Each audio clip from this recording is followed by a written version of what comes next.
Hey everybody, I'm Flash McVay. Welcome to another episode of the Afterburn podcast. I have been MIA for a while, but I am back and I am with a guest that I've been very excited about and been reading his stuff while I was gone on Facebook as well as on his own website. I'm here with Mike Bosack. So to intro Mike Bosack, we actually have a history going back about 20 years. We haven't spoken in about that long, but he was commissioned from the Air Force Academy, and we got to spend many mornings together while I was calling minutes and he was not, and looking at me with disdain. So if I call him Cadet Bosack a couple times throughout this podcast, bear with me, but that's okay. But aside from that, a very distinguished career and with a ton of accomplishments. I was commissioned as a maintenance officer, became a foreign area officer, multiple assignments within the Air Force, separated in 2012, and currently runs an institute called the Parley Institute, working on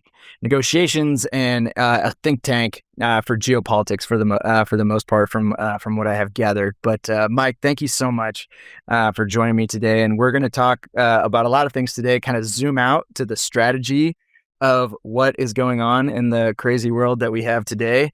And I can't wait to get your perspective and your take on it. I've been really kind of locked in on reading some of your stuff. So thanks again for being on today. Thanks, Flash. It's awesome to be here. Really excited to have a conversation about helping people make sense of everything that's going on in the Middle East right now. Yeah. Well, before we kind of dive right in, tell us about yourself and just kind of what got you interested in, one, how'd you get to the Air Force Academy? What'd you do afterwards? And kind of the elevator pitch of where you've been and what you're doing kind of today, if you don't mind. Yeah, so I always knew that I was going to be in the military. And I guess it goes back to my family, my namesake. So my dad was in the Army, my grandfather was in the Army, my older brother was in the Army, and my name is Michael MacArthur Bosack. I was named after Douglas MacArthur.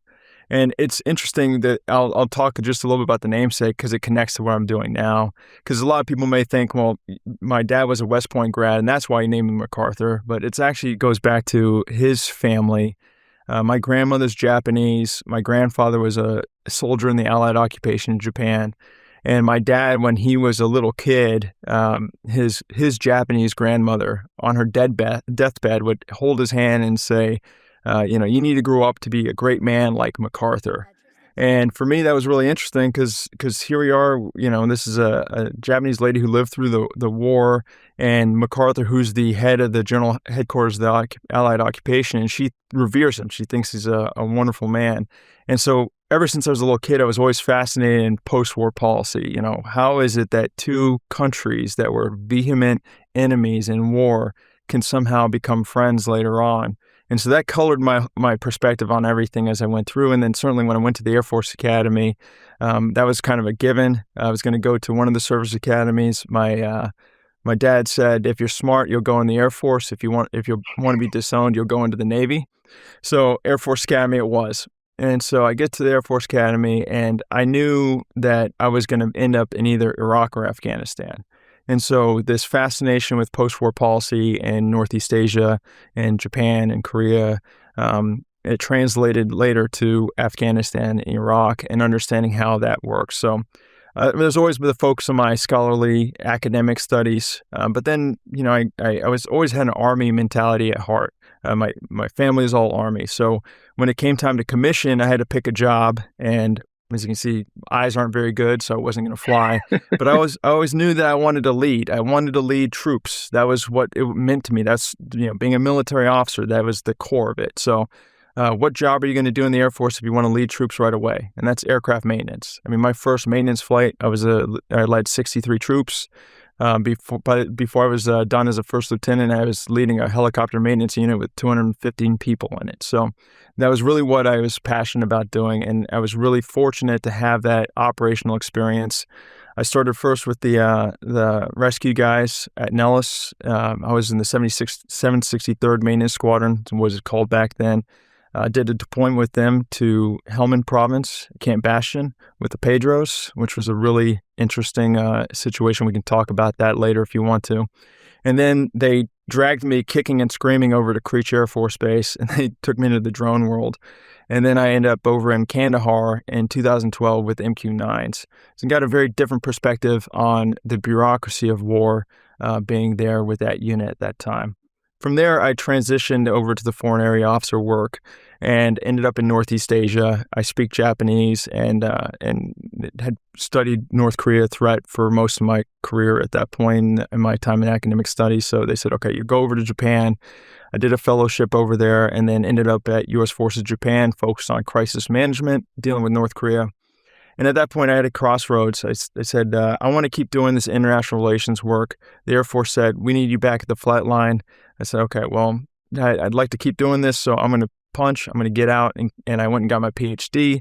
And then I ended up at United Nations Command over in Korea, focused on implementation of the terms of armistice there.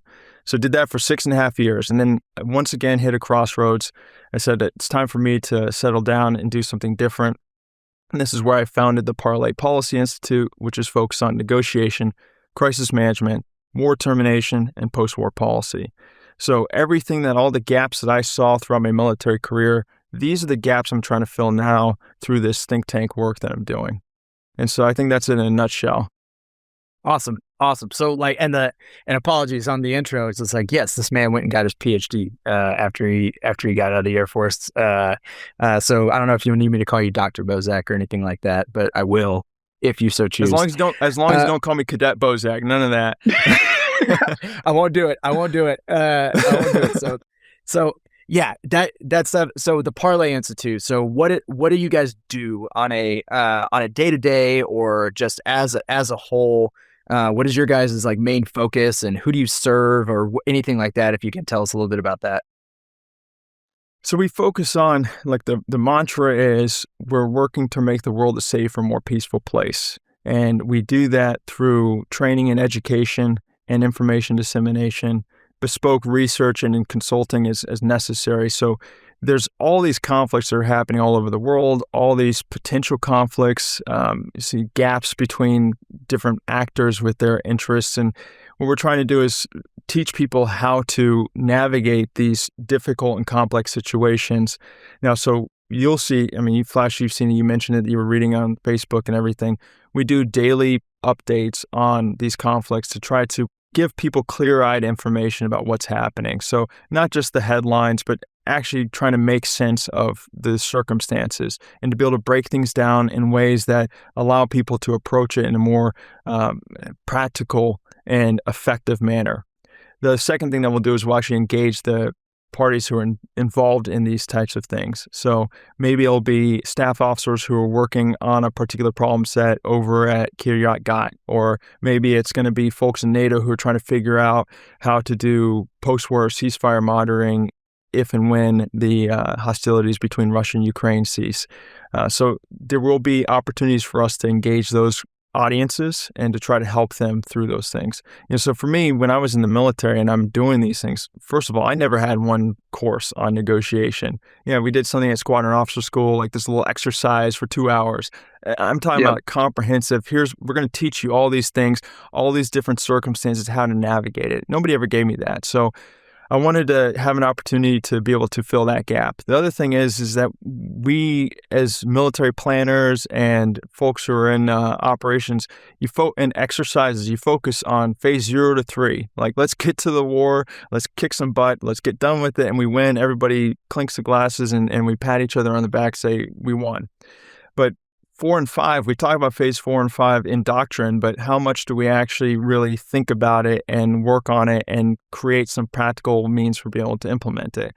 And so for us in Parley, we're looking at how do we actually fill these gaps to help people be more effective in those phases that people don't really think about or train for. So that's what we do on a daily basis. And what we're trying to do is really extend these relationships to whoever needs it across the globe.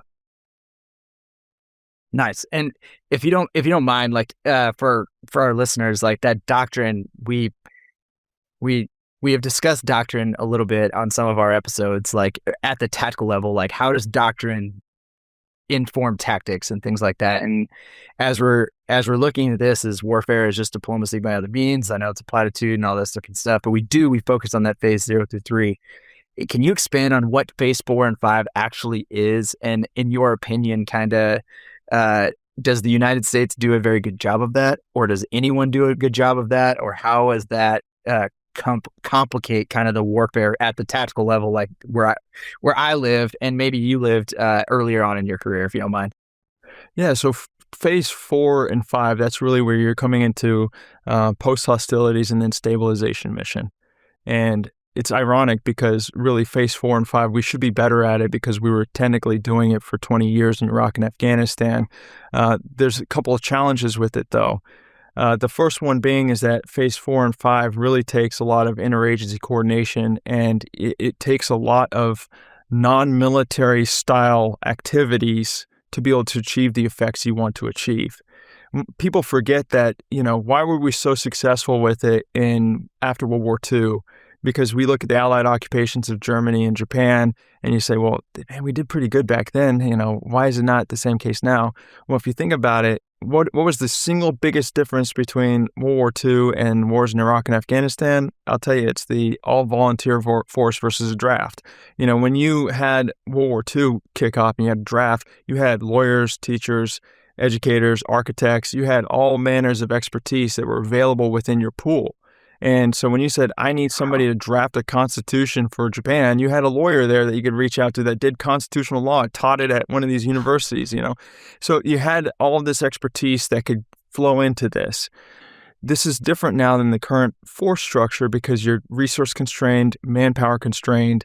And when you're thinking about where am I going to put my resources, where am I going to focus my efforts, especially now we're talking about, well, everything's all about lethality. We have to be the force that can be purely lethal, destroy our enemies. Well, you're not really investing in these other areas at this point of how do you do, civil society actions to engage different groups and make sure that they can be effective in their governance and their bureaucracy at the village level. Or, how do we do war termination negotiations when, a military officer is sitting at the table trying to help a diplomat, figure out how to reach a successful conclusion of this war.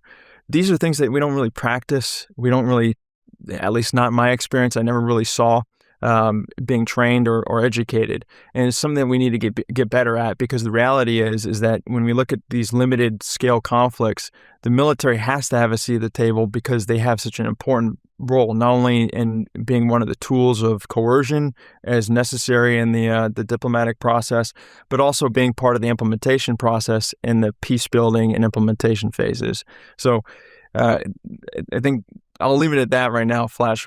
I could talk about it for hours, but I'll pause there. No, this stuff is fascinating to me because, again, the areas that we see this is like we have this big ramp up, lethality, all those things, and things are blown up on TV and things like that. And then what ends up happening is this thing ends in some way, shape, or form. And we're going to talk about the differences and how wars terminate, and the goods, the bads, the uglies on how that all goes. But then the biggest question afterwards is, now what? And it seems to me, from somebody who is not necessarily educated, but just kind of self-reading things, that like de-Baathification in Iraq and all these other and then just how we left Afghanistan and how we left maybe Venezuela and how we're potentially going to leave Iran and all these different things that we get to this big ramp up and we just go, the war is over. We are done with this. And then now we have it. Now what? And it just seems like it always goes poorly, just from my perspective. So this stuff is incredibly interesting to me. And like when we're talking about these terms, that words that mean things, when a war ends in like an armistice or a ceasefire, we understand unconditional surrender. Like we understand like the Emperor of Japan like handing over a sword or anything like that, or signing an unconditional surrender or a peace agreement or an MOU. What is the difference between what these are and how long do these agreements go on for, and what makes a good one, maybe, if you don't mind, from an academic perspective? Yeah. Well, so first I want to break it down first into the 5 ways that wars end, because I think it's important to just clear the air and distinguish between Absolutely. that. So any war, any conflict you go to through history, there's only one of 5 ways it ends. The first is conquest, meaning that one party to the war has completely vanquished the other one, and the other one no longer exists. They're part of that party who had just won. And conquest is very rare, particularly nowadays. But that is one way that it could end. Okay. The second way is you have a formal surrender, which you had mentioned in World War II. The Japanese signed a surrender instrument. Nazi Germany signed a surrender instrument, and that formal surrender says we are going to subjugate ourselves to whatever the terms of the surrender are, or what the occupation authorities are going to do. But those are also exceedingly rare. I mean, I challenge you to think of any other war in the past 100 years where there's been a formal surrender instrument signed. And people forget that it took years of warfare to get to that point of a formal surrender. In the case of Japan, two nuclear bombs dropped on them before that surrender instrument was signed. Then you have what's called a de facto surrender. So it's not something that says surrender at the top of the document. It's some sort of agreement that's signed, that's basically capitulation. That says, okay, we lost, we get it. We're going to sign this agreement that sets some terms in place. A good example of this would be Vichy France in 1940. The Germans rolled up, defeated France in the conflict, and basically signed an armistice agreement. But it wasn't really an armistice. It was more of a surrender instrument that then gave Germany a bunch of control over France, and you had a puppet government put into place. So that's a de facto surrender. Then you have disengagement, where one or both parties just says, hey, we're done fighting. We're just going to kind of wash our hands of this and take a step back. And a good example of that would be 1962, the border war between India and China. Zhou Enlai, Chinese official, sends out a message, says, we are going to withdraw back to the line of actual control, and we're done fighting for right now. India says, okay, we'll do the same. So that was disengagement. And then the last form is a negotiated peace agreement. This is where the two parties actually hammer out some sort of deal that says, we're going to stop fighting each other, but here's the terms that we're going to put into place to make sure that we're comfortable not fighting each other anymore. Now, within that, there's varying different types of peace agreements that change in terms of levels of formality and scope. Okay, so on the higher end, you have a peace treaty, which is a very formal document, lengthy document that covers a whole lot of things and addresses a political level resolution of the conflict. But peace treaties are really rare. And oftentimes there's a disparity about when a cessation of hostilities occurs and when a peace treaty is signed. So World War II is a good example. So Japan signs the surrender instrument in 1945. It doesn't sign a peace treaty until 1951. That doesn't go into effect until 1952. So, 7-year gap between when the surrender instrument was signed and when the peace treaty comes into effect.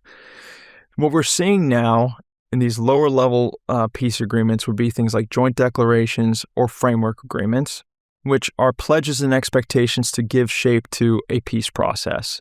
But they're not formal. They're not, meaning that they're not ratified. There's no legality of these things under international law. It's essentially pledges that the two sides say, we're going to do these things. Here's the terms that we're going to follow to be able to continue advancing the peace process. Now, between those joint declarations and those peace treaties, you have what's called an interim peace agreement. And that's a thing like an armistice agreement, or what you call a permanent cessation of hostilities agreement. This is what we have in Korea, is a comprehensive peace agreement that sets very specific conditions in place to say, we're not going to fight each other anymore. Here's what we're going to do to make sure we don't fight each other anymore until we can reach this permanent political settlement.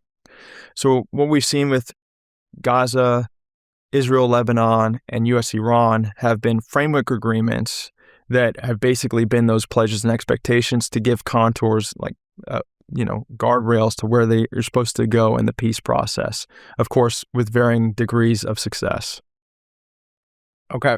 No, I see. That's the type of stuff that the negotiated peace at the end it's been interesting to me from somebody who's been stationed in Korea, is how open-ended are these things, and how long is like, hey, if we haven't reached a political agreement by X date, does this memorandum or does this armistice end?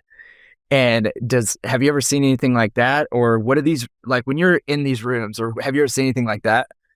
Well, I'm going to go academic on you real quick and then go practical in a second. Because I think it helps. It's important. It's important. Well, it helps frame it, because this is something that helps me understand this situation and help me be more effective as a practitioner. And there's this concept of a negative peace and a positive peace. You see most people think about war and peace as a binary. You're either at war or you're at peace, but it's really a spectrum. And what you have is, state of hostilities, open war, and then you have this thing called a negative peace, which means that it's a cessation of hostilities. It's the absence of conflict. And so we're not killing each other. It doesn't mean we're best friends, and actually we could very quickly go back to war. And then you have a positive peace, which is where you have relationships, linkages, and ties such that would render the use of force either untenable or unfathomable. So I keep talking about World War II, Japan. Let's use them as an example here, right? So imagine, here's a scenario for you, Flash. Let's say you have a reconnaissance aircraft, U.S. reconnaissance aircraft flying in the Sea of Japan, and it's accidentally shot down by a Japan Air Self-Defense Force air defense unit. Now, let's say that same aircraft is flying in the Sea of Japan, is accidentally shot down by a Korean People's Army air defense unit. In which of those situations, Flash, do you think we're going back to war? Right? And the latter. Yeah, it's very clear in your mind, and I'm sure that for the viewers out there, it's very clear in your minds as well. Therein lies the difference between a positive peace and a negative peace. Because we had a total war with Japan from 1941 to 1945, and not so different in time and space. We fought in Korea for 3 years, and yet here we are 70 years later. It's very clear which one we would never go back to war with if it was an accident. Another one we'd say, well, we're probably on the brink of war. Because we're still in this kind of state between a negative peace and a positive peace with North Korea. We're not, we're closer to a negative peace there. Whereas Japan, we've achieved a positive peace. So when you ask that question, is it open-ended? My answer is it's open-ended until you can get to that positive peace. And here's the thing, like the agreements themselves are important, but for me as a negotiator who's dealing with crisis management, war termination, and post-war policy, I don't see myself as a closer. I see myself as a navigator. My job is to help navigate a peace process, and sometimes the agreements are necessary to serve as roadmaps or milestones along that way, but I also don't necessarily need to have those agreements in place if I can do the things necessary to get us closer to that positive peace. So it's as open-ended as it will be if you can't move the peace process along. And that's what quote-unquote peace building is all about, is trying to move towards that positive peace. Okay. No, that all makes sense. That all makes sense. And switching gears a little bit is what do these rooms look like? Like, you've been in these rooms where you're negotiating either potentially where the two sides have ended the lives of the other side on a small scale or a large scale basis, and either harsh or anything like that. And then you come into a room where you're trying to negotiate a peace with those individuals as the navigator that you just talked about. What do those rooms look like? And do you happen, we tell war stories around here at times. Do you happen to have any like cool stories of like, there I was in this room negotiating a peace settlement? What do these look like, and how do you get to this positive peace, or even just any peace that you were discussing? Yeah. So look, I think one of the conceptions I had going into this process was I think about negotiating room. You've got a conference room, you got a table, you got one side of the table, party goes on one side, another party goes on the other side, and you hammer out a deal to make something happen. And yeah, those rooms exist, and I've been in those rooms, and you do those types of things. But being an international negotiator, particularly focused on crisis management, war termination, post-war policy, the rooms, it's a series of rooms, and they all look different, and the types of communications are all different. For me, it may be a 0100 phone call with the folks in D.C. interagency to try to figure out how we're going to get this knucklehead U.S. service member who ran across the military demarcation line is in North Korea custody. How are we going to get him back? Like, I was was an interesting experience trying to figure out how to get Private Travis King out of North Korea. So, that was one room, was that phone call and trying to work on it. And then, how do we communicate with the North Koreans in that situation? Well, they weren't meeting with us face to face. We had a hotline, a telephone that we use. It's a 24/7, 365 hotline. So we can pass messages to them. And the way that they receive the messages is going to be information for us, or if they respond to us, they may or may not. That's going to be information we use in that process to try to navigate that situation. For me, another interesting one, and this is the war story I'll tell you about, because I can't talk about some of the things I was involved in, but this is more tactical level. Yeah, so this is more tactical level. So, so this, that's right. So this one here, okay, so we had a situation about a year ago, and a South Korean vessel T-boned a North Korean fishing vessel. And I mean, it was a 30-meter long steel patrol vessel just rammed into the side of a 11-meter decrepit old wooden fishing vessel. The South Koreans were like, they're spies, and the North Koreans were like, we're fishing. And so we had to figure out how we're going to navigate this situation, because now the South Koreans had this destroyed North Korean fishing vessel. They had 4 North Korean fishermen who were being detained, and we got to get them back to North Korea. And so me, as part of the Military Armistice Commission, I had to investigate the situation, figure out what was going on. I had to interview the North Korean fishermen to get their side of the story, interview the South Korean officials who were involved in it, and then kind of navigate the situation, how to communicate with North Korea to resolve this. Because at any point in time, North Korea could have said, you are illegally holding our people, and we're going to go to war with you because we want our people back. Now, they didn't do that, but in that situation, we still had to figure out how we're going to finalize it and get everything resolved. So when we talk about the most interesting room I've ever done a negotiation in, we go out to this base where they got this fishing vessel. The North Koreans are in a different place, and so now we're geographically separated from the personnel, but we're going to where the boat is, and it's a military base. And the military is being very secretive about everything. They've got the vessel closed off. It was covered by tarps, and they didn't want to show us anything. We're like, look, we're Military Armistice Commission. We have to investigate this. We've got to see the boat. And this is where, some negotiation skill comes into play, because the individuals we were talking to on the ground were not going to budge. And so I just asked the question. I said, well, are you in control of this vessel, or is it somebody else? They said, well, it's Ministry of Unification is in control of the vessel, which is a separate organization in the South Korean government. So they happen to have the custody of the vessel and the people, and they were overall in charge. And so I knew that the MOU, the Ministry of Unification officials, were coming very soon. So I just said, okay, well, we're not leaving. We're just going to hang here for a minute. And then the MOU officials came up, and I looked at them right off the bat, caught them off guard. I said, hey, any objections to us taking the tarp off this thing? And they didn't have time to deliberate with anybody. They said, I guess so. So, oh man, the military guys, they were so mad. They were livid that we got this done. But it's just a matter of understanding the different stakeholders, using information to figure out who can actually make the right decision, and then executing.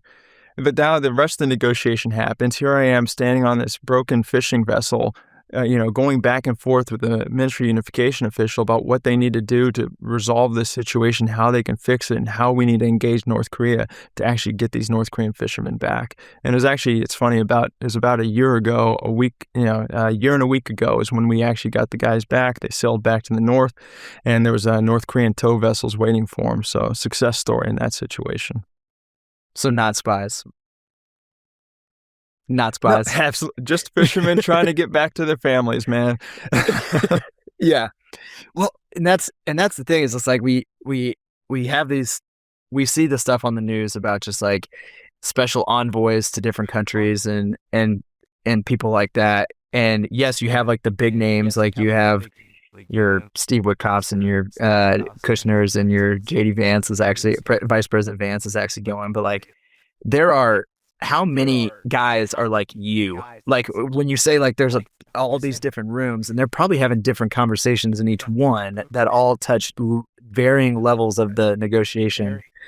It's like, how many of these individuals are present at any given time that aren't necessarily like your top level decision makers? Yeah, and it's tough though, because what I found in the situation is that to be successful as a negotiator, yeah, you need to have some skills at the table. But as an international negotiator, the two of the most important skills is, one, being able to be agile in your approaches, and meaning agility, meaning how do you work with all these different entities to try to get these effects in place. And then the second one's being able to lead, to orchestrate a team, because you can't be in all of these different places at once. And that's one of the reasons why I'm very critical of the fact that the White House keeps using Witkoff and Kushner, is because they're two dudes and they're in charge of three peace processes: Gaza, U.S. Iran, and Russia Ukraine. They can't do it. It's not possible, because you have so many different branches of these negotiations that are going on, that if you try to navigate it all, you just can't. You don't have the bandwidth for it. You can't keep track of what everybody's doing. And what ends up happening is, if you can't control all those different branches, you can't keep an eye on it, you lose sight of what interests are in play, what your constraints and restraints are, and then how people are reacting to all the different information that's getting floated out there, whether that's kinetic information that you're getting from strikes that are happening, or rhetoric that's being put out into the media, or the actual engagements that are happening between the stakeholders. And so that's part of the process, is really learning how to navigate that space. Yeah.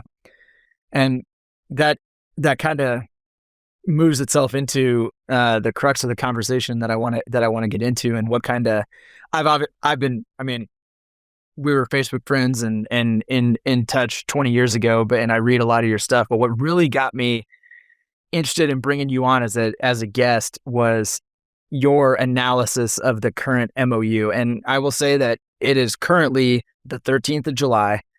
So whenever this recording actually goes out, and what we've seen in this current U.S.-Iran conflict is that daily this situation is changing. And so what happens 3 days from now, a week from now, 2 weeks from now, might make everything we talk about today completely moot. We might be wrong. We might be right. Who knows? It doesn't matter. But what led me to kind of wanted to bring you on was your analysis of the current MOU as it's currently signed, even if it's not necessarily being adhered to at the moment. And so with the current MOU, what's good, bad, ugly about it, and where are we currently from your perspective? Okay, so good, bad, and ugly. So the good question is, it actually, it's I love the framing of it, because I used to use this with my troops at the all calls when I was in Afghanistan. I'd every week, okay, here's the good, the bad, and the ugly that's going on this week. So it's perfect. So the good, it covers the core interests. So it does mention all the core interests that needed to be addressed to get to war termination. You have the nuclear issue and the Strait of Hormuz, which were the U.S. government's two core things that they wanted to address in agreement with Iran. For Iran, they had war reparations. They had the lifting of the blockade, and then the ceasefire that extends to Lebanon. So you had these interests that were all on paper. Now, how they actually got to it, that's where we get into the bad and the ugly. So the bad is the agreement wasn't well designed in terms of how it was phrased, and it left way too much open to interpretation that actually favored Tehran's interpretations.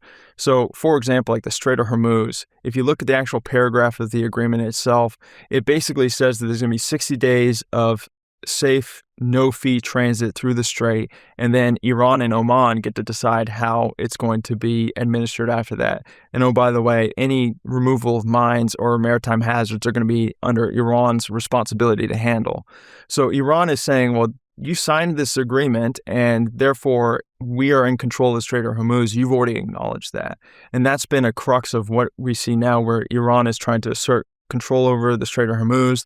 The U.S. is executing strikes in response to that, and now you've got an escalation cycle that's continued to increase. Now, the ugly is that the MOU was structurally flawed and not implementable as it was designed, and that really comes down to sequencing. So if you look at paragraph 13 of the 14-paragraph MOU, it basically says there's things that have to happen before you can get to phase 2 of negotiations. You have to reopen the Strait of Hormuz for transit. You got to lift the blockade. You've got to lift sanctions, unfreeze Iranian assets, and find out some mechanism to be able to deliver at least $300 billion of reconstruction and development assistance to Iran. And so basically, the way that the MOU signed is designed as saying, we're not going to move into phase 2 until you can get all these things done. Well, each one of those things was going to have challenges, and that's not even including the ceasefire that includes Israel-Lebanon. So as it was designed, it wasn't going to be implementable unless the two governments could overlook these problems that existed. But neither side has been willing to overlook those things, obviously. And so now what we have is both sides are saying the other one's not honoring its commitments, and therefore they're going to restart hostilities and re-engage in this escalation cycle. Do you think this, and again, this is just kind of the analysis of the current situation, is as it relates to the Strait of Hormuz, do you think that we even had that on our radar? Of course we had to have, but like as far as the leverage that Tehran kind of holds, do you think that we actually had the Strait of Hormuz on our radar as a possibility of what could be the big crux of the MOU and lead to the escalation? Because I think it's almost a obviously it's stoppable, but an unstoppable escalation cycle because of what's going on in that part of the world. But it seems to be that was the most lacking of the MOU, like the portion of there that leads to the most issues. And I never heard about, hey, we're going to have a final solution like to the to the war termination of the Strait of Hormuz before this war started. We heard nuclear weapons, we heard ballistic missiles, we heard possible regime change, we heard Lebanon and Israel, we heard all of that, but we never heard Strait of Hormuz. But it seems like that's what's leading to the escalation. Why? Yeah. Well, this was you're absolutely right, Flash. I mean, that there was the interests that were conveyed at the outset of Operation Epic Fury, and then there's the ones that are driving the war at this point too. And really, the Strait of Hormuz was a turning point for the conflict, and in terms of what the U.S. would, because I think that if the Strait of Hormuz did not close down, I think probably the White House would have just declared that all of its military objectives were achieved and it could wash its hands of the fight and walk away. The challenge with the Strait of Hormuz is that has such an impact on global markets and in turn on the U.S. and there's political level interest at this point because you got the midterms coming up. All of these interests get sucked in together into the Strait of Hormuz, and now there's a requirement from a U.S. perspective of finding a way to have to be able to walk away saying we've won. And there's been so many things that have happened with the Strait of Hormuz where the White House or U.S. officials have said there will never be tolls. This will be open. There will be free transit. And now where you have Iran and Oman, who are both exploring a fee mechanism, that would be crossing a red line that the White House isn't willing to accept. So what I see before, where the war was before the Strait of Hormuz closed, is completely different where it is now. And one of the challenges that we look when we see the Strait of Hormuz is that it's not really something that the military can solve, because all it takes to disrupt traffic through the Strait of Hormuz is a single drone or a sea mine. And it has cascading effects, because if you can disrupt one ship's transit, that then the the insurance companies that insure the vessels going through there say, is it really safe to go through? And they jack up their prices. Well, those increasing insurance prices affect the price of goods, oil, whatever's traveling through the strait. And so these follow-on effects are economic and diplomatic in nature. And so you can go hit Iran 100,000 times, but if they can go and destroy or damage a vessel, that's going to have effects that extend well beyond the region there. Or even just shoot it one a week. Yeah, that's right. Exactly. You completely change the paradigm there if you can do that. So the calculus is different now. And so we're trying to navigate this space of how we can get to war termination, where the Strait of Hormuz is kind of this central object. And so from your perspective, if you had to be the guy, like hypothetically in the room, what would you have done? Like how would this have gotten framed? And again, we can dive into thoughts of our own about just the conflict in general. I have my own thoughts. I'm sure you have your own thoughts. But if you were in the room, like, what is war termination criteria? What would you have attempted to get that benefits both the United States and try to get towards at minimum a negative peace, and at maximum the positive peace that you're kind of talking about? Yeah. So I think we need to be much more realistic about what our interests, constraints, and restraints are. So if I was in the room, well, first of all, it's the homework that goes before getting in the room. And Flash, I know you're a football player, man, and you don't just walk in on game day and say we're going to figure this out. You got to have everything mapped out. You watch tape on the other team. You understand everything that needs to happen to be able to succeed. And that's one thing we need to be better about with negotiations, is understanding the interests, constraints, and restraints of the players, all the different stakeholders. So, when you talk about, a negotiation here, it's not just the U.S. and Iran. It's Oman has stakes in this, Saudi Arabia, Bahrain, Qatar, UAE. Go through all the GCC countries, but also the international community, all the European partners and partners in the Indo-Pacific who rely on that oil that's passing through the strait. We need to have a good understanding of what they're willing to accept, not willing to accept in this too. Because if the entire international community is like, no fees in the Strait of Hormuz, then we can say, okay, well, now we need to do something based on that circumstance.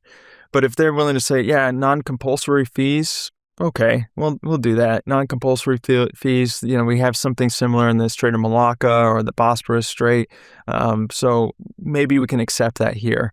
So you figure out what your interests, constraints, and restraints are, and then you use those to inform your negotiations and the way you go with it. So what I would do if I was a decision maker, I think that we have to accept that the situation in the Strait of Hormuz is going to be different.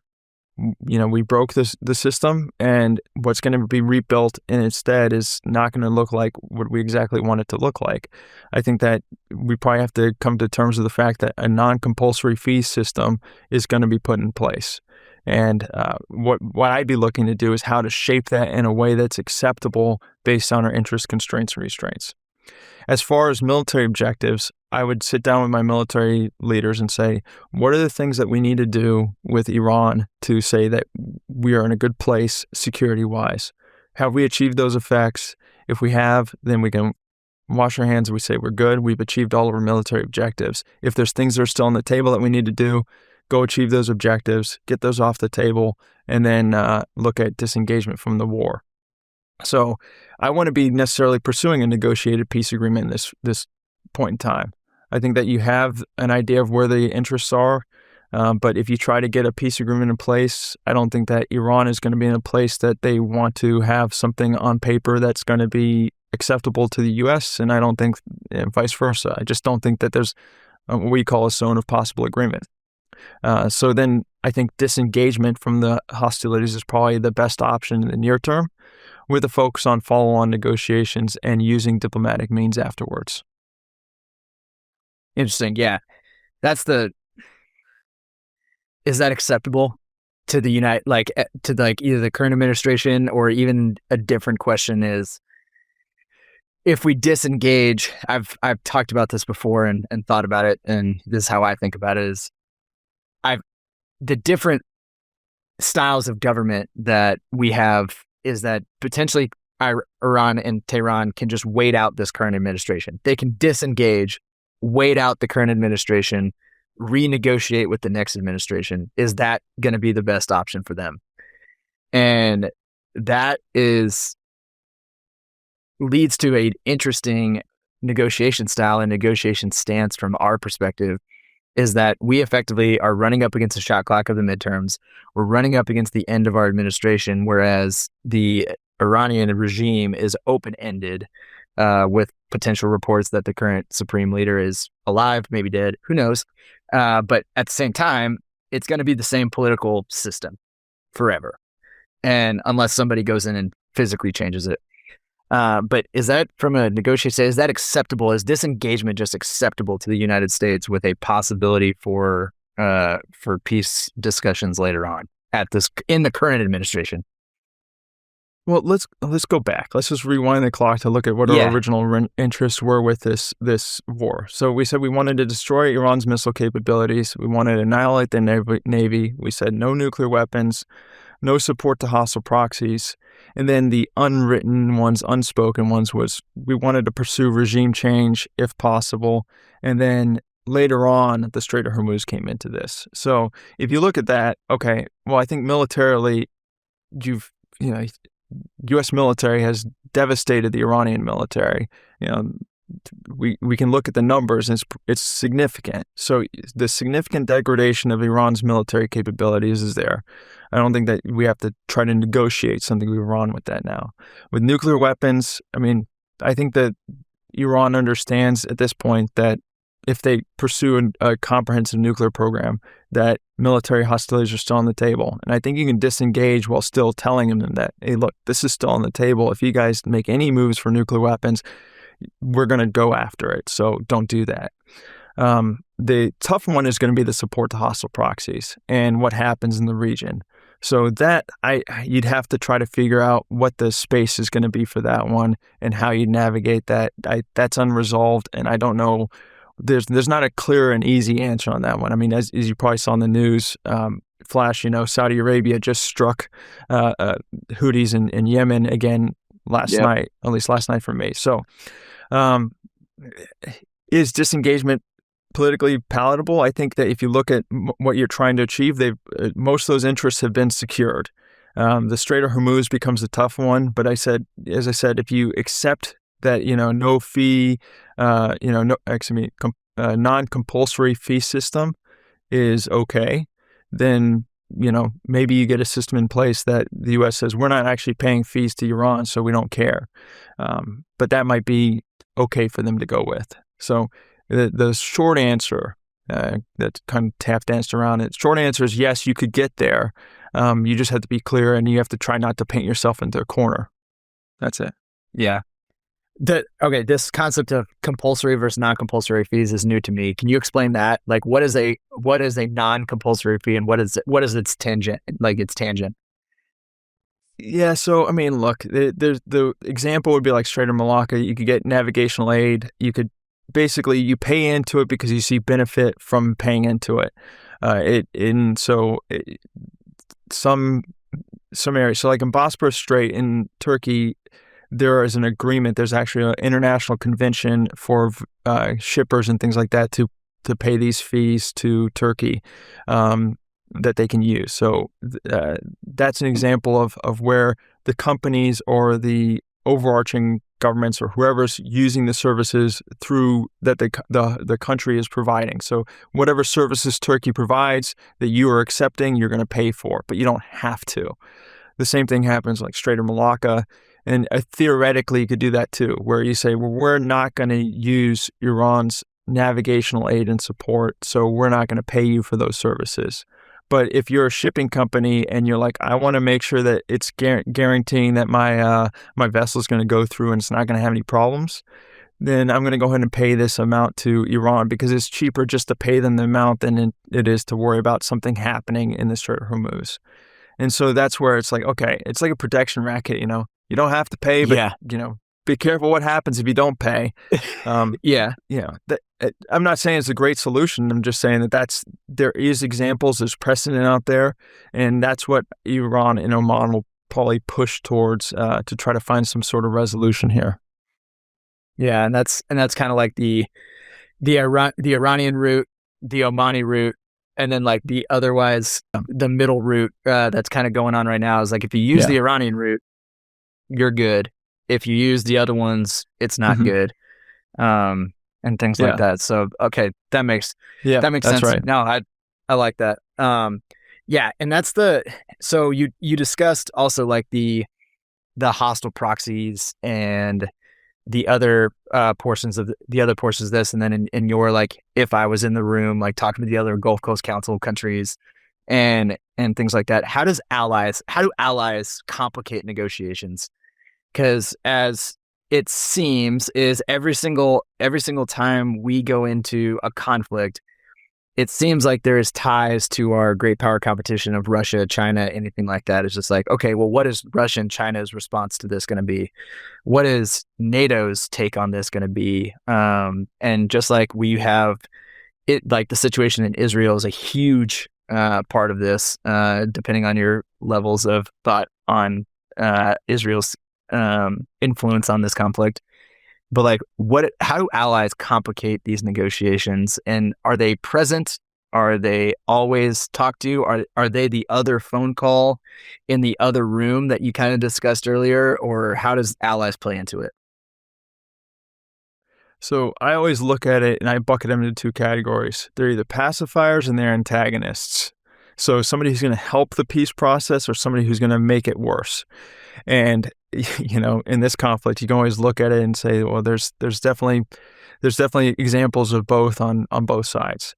So I've said that Israel and the Iran's hostile proxies are the wild cards in the U.S.-Iran peace process, because they do have independent agency. And yes, you could say, well, Iran controls the hostile proxies, but they have their own interests and they operate semi-independently as well. So when you look at how they could complicate the peace process, because Iran has tied the U.S.-Iran peace process to Lebanon, now you have, no kidding, there's a connection there that you can't necessarily break free from even if you wanted to. So that's where the U.S. has been kind of shepherding along Israel and Lebanon to try to figure out their own peace process, because they have to. But, there's interests that Israel will bring to the table. Obviously they were much more on this regime change kick than the United States was.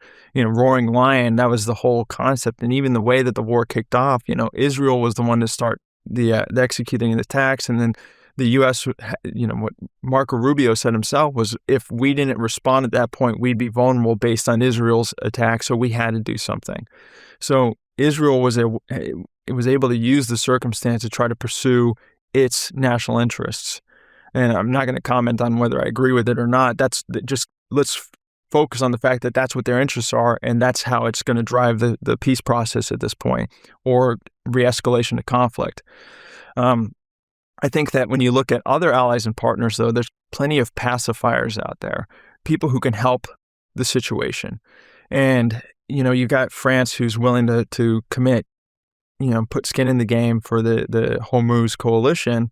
That's significant. So there's things that these other allies and partners can do to try to establish better conditions going forward. But part of that means that you have to engage with them in a healthy way. One of the challenges we have is, you see what happened at the NATO summit. The White House is still doing the push for Greenland, and all these things that creating tension, where right now we need to focus on the problem set and figure out, well, how are we going to get this Strait of Hormuz situation worked out? How are we going to try to advance this peace process in the Middle East? And it's going to take a whole team effort to do that. So I think that from the United States perspective, the goal is to find out who can be your pacifiers, who can contribute meaningfully to the situation, who's going to be the antagonist, how can we try to rein them back in. And on the Iran side, I don't think it's as significant. Russia and China, they're going to obviously prop up Tehran and do things, but they have interests to make sure that the Strait of Hormuz moves, at least China does, to make sure that things flow through there, seamlessly and easily. So I don't see them as big of a problem in the near term. A longer term is more just, how do they prop up the Iranian regime, and how are they shaping their rebuilding in a way that could be potentially more hardline or hostile. And that's what I'd be watching from that perspective, because there are definitely going to be Iranian hardliners who are saying, look, if we had nuclear weapons, this would have never happened. So I think now we need to really double down and try to pursue these weapons. Yeah. Which also complicates things. I have always kind of thought like the nuclear deterrent, like nuclear capability deters conventional warfare. And that's something that I've always kind of thought of. But again, at no point do I want Iran to have a nuclear weapon or anything like that. And then kind of an additional question that leads into is, as you and I are both red-blooded Americans and have both been in the are or have been in the military or anything like that, just looking at the situation does Tehran have the leverage in the negotiations purely from an academic negotiation as a profession and as a career for yourself? In this room, as you would walk into it, does Tehran have the leverage, or does the United States and its allies have the leverage as it currently stands?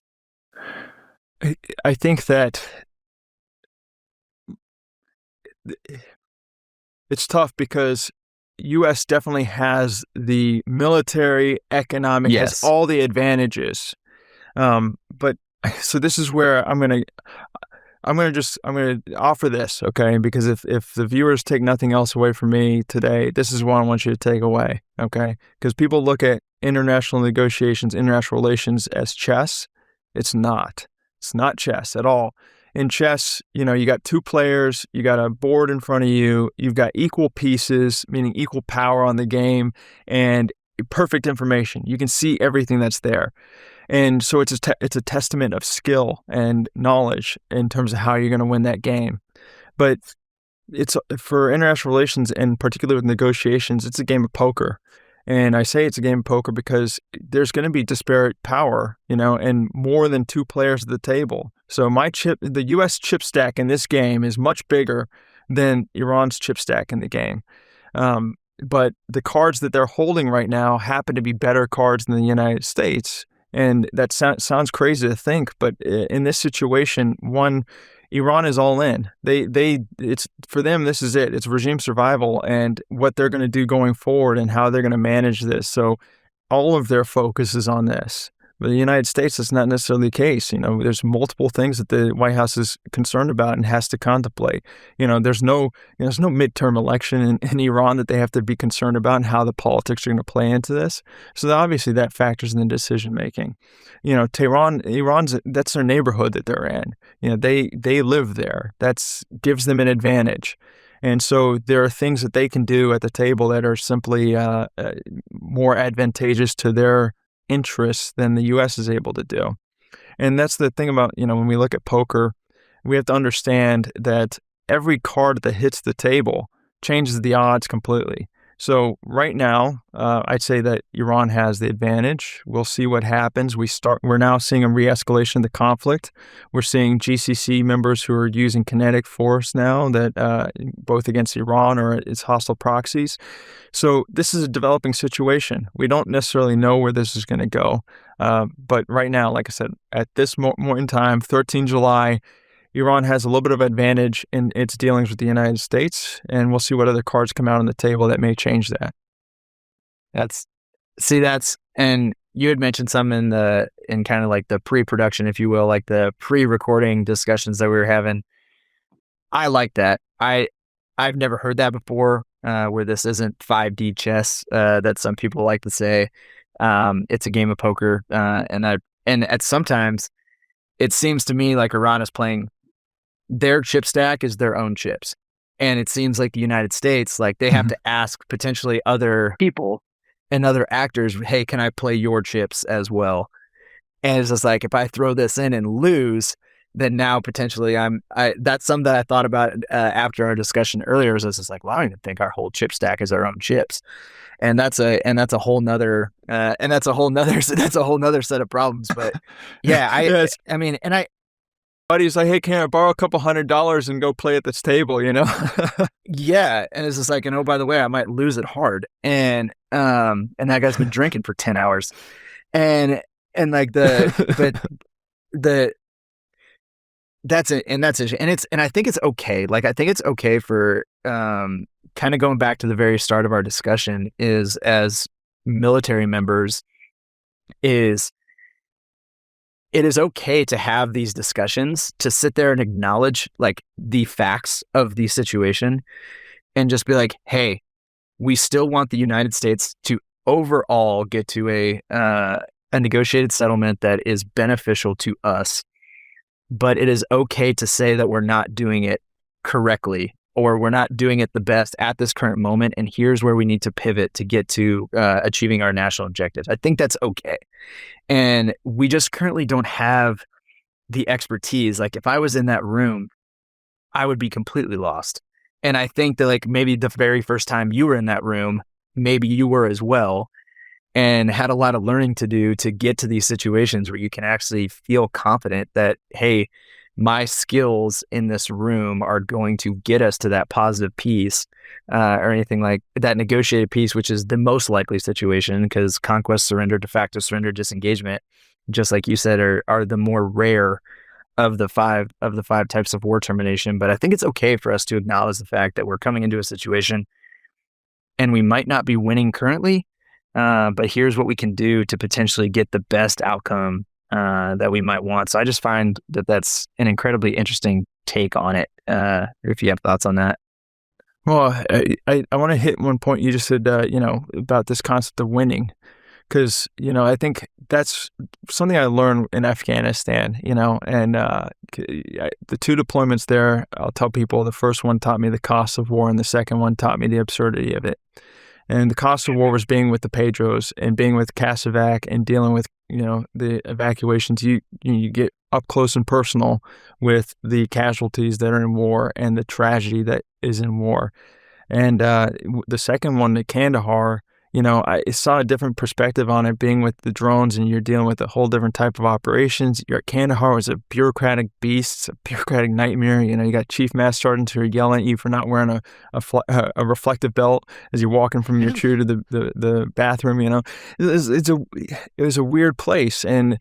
But the absurdity of it, I could talk about the bureaucracy or the things about the war that I saw when I was at Kandahar, but let's talk about the absurdity in terms of our strategic effects. It's a year and a half or almost 2 years later from my first deployment, and nothing had really changed. And yet I'm sitting there in the rooms and people are saying, we're degrading the enemy's capability, we're making these effects, we're doing these things. I'm like, I heard this last time, right? And then there's the other absurdity of it. I'm sitting there in a room and I'm watching the live feed, and it was there's a mission going on, and we were hunting down the number 2 Al-Qaeda operative in Afghanistan.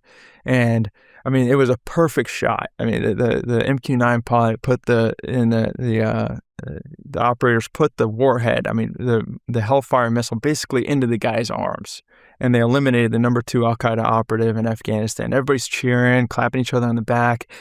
And then you know what happens when you kill the number 2 Al-Qaeda operative in Afghanistan? Somebody else becomes the number 2 Al-Qaeda operative in Afghanistan. 3 becomes 2. So, yeah, that's right. So that's what we're seeing with, Iran here, and it's a different type of warfare. It's just the nature of war is different. So when we talk about what winning looks like, I think 2 things are important. The one is that what the theory of victory is for Iran is simply different from what it is for the United States. And both sides will inevitably claim victory no matter what the outcome is. And that's just the politics of the situation. But then there's the part about the cost of war.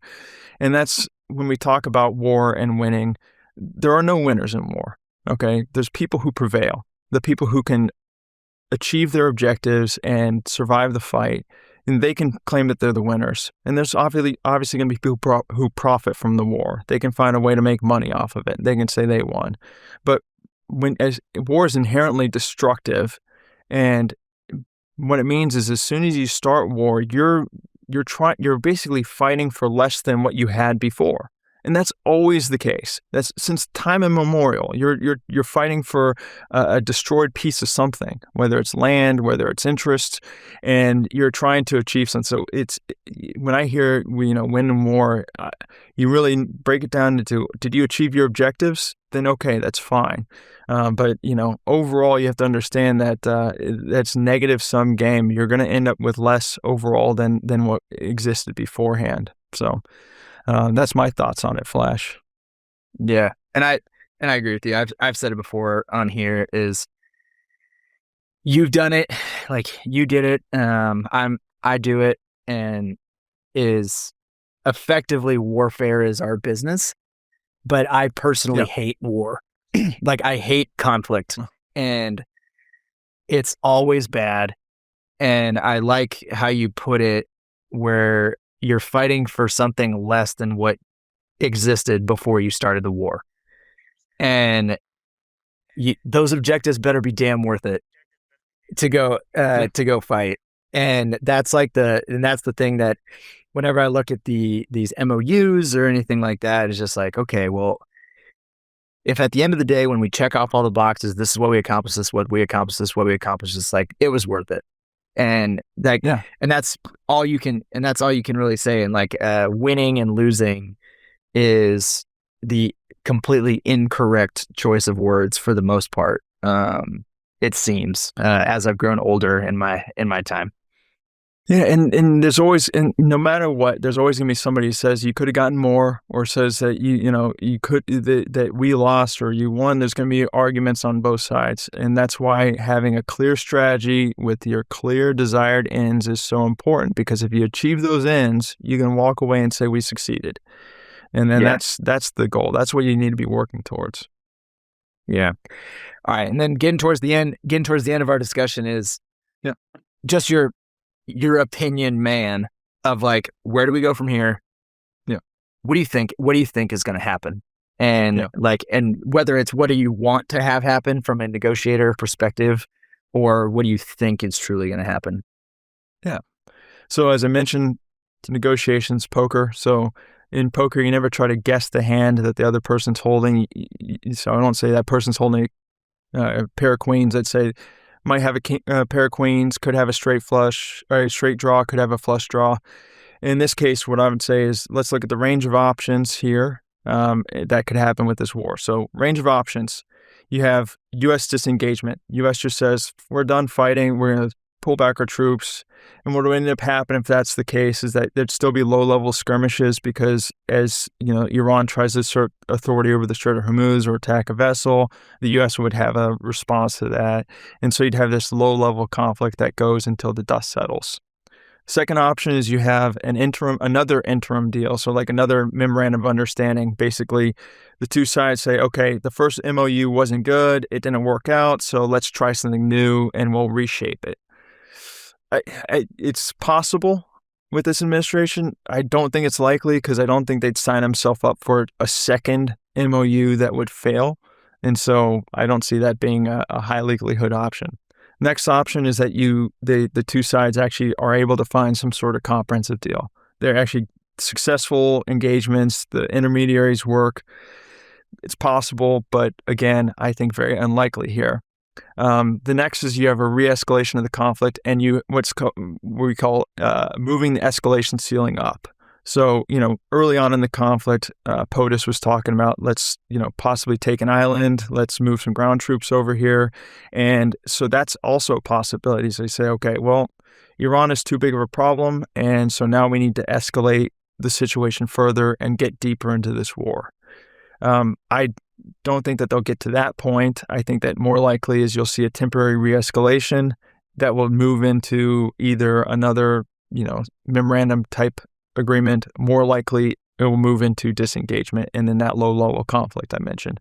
And then the last option, and this is the worst option, is the conflict spreads. Is not just the U.S. and Iran, Israel, Lebanon. Now you've got the other GCC countries that are embroiled in this war. And now you start seeing a regional war become more of a global war as it spreads and spreads and spreads. I don't think that will happen. I don't want it to happen. And I don't think the international community wants it to happen. But it's something you have to pay attention to so you can try to nip it in the bud if you start to see these different fires start to spark elsewhere. You can put those fires out quickly and just focus on the main conflict at hand. So if I had to pick one, I think that temporary re-escalation, moving to disengagement is probably the most likely option. But your viewers will know by the time they see this what the answer was and how wrong I was in that prediction.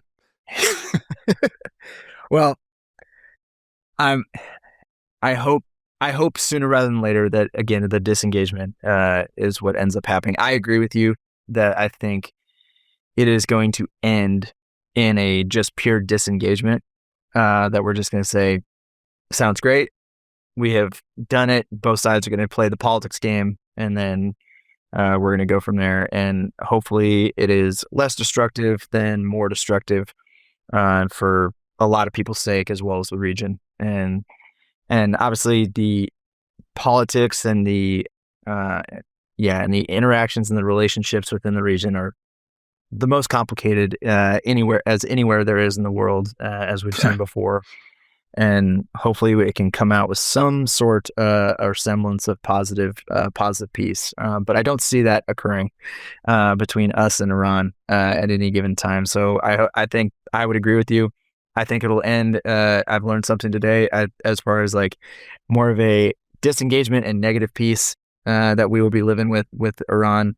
So kind of going back to what we had since 1979, even before that, is what I would also agree with. So well, I appreciate it, Mike. This has been super rad. And it's also good just to catch up with you and see your face. But parting thoughts, parting shots. You have the last word before I kind of close it out. What are your thoughts or anything you want to share with anybody out there in the world?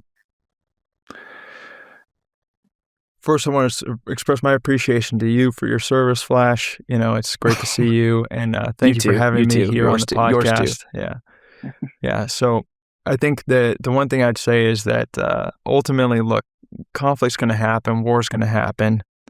What we need to do is try to understand the interests that are at play in these conflicts and have a clear-eyed approach into figuring out how to move on beyond it. It's always messy. There's always going to be people who are disappointed with whatever the outcomes are going to be, such as the destructive and inherently negative nature of war. And yes, there are things that are going to be worth fighting for, but make sure that you have a clear strategy to achieve those things and a clear view on how to move forward, because ultimately all wars end. It's just a matter of how they end and what sort of peace you can create from it. Nope. Yep. Yep, that is the best thing that you can possibly hope for. And again, so thank you so much for your thoughts. For all the listeners out there, thank you for your support. I thank you for your service, both while in uniform and out of uniform, because I think it is critically important for people to be at least familiar, not necessarily proficient at these things, and at least understand what the consequences of military action are, and that you can't just wield this hammer willy-nilly because of the consequences that can arise from it. So again, I thank you for your time. I thank you for what you do. And it's very good seeing you again. And for everybody out there that's listening, go ahead and subscribe, contribute, listen to the podcast wherever you get them, and subscribe to the newsletter that Rain puts out. And we will see you guys next time. Thank you very much.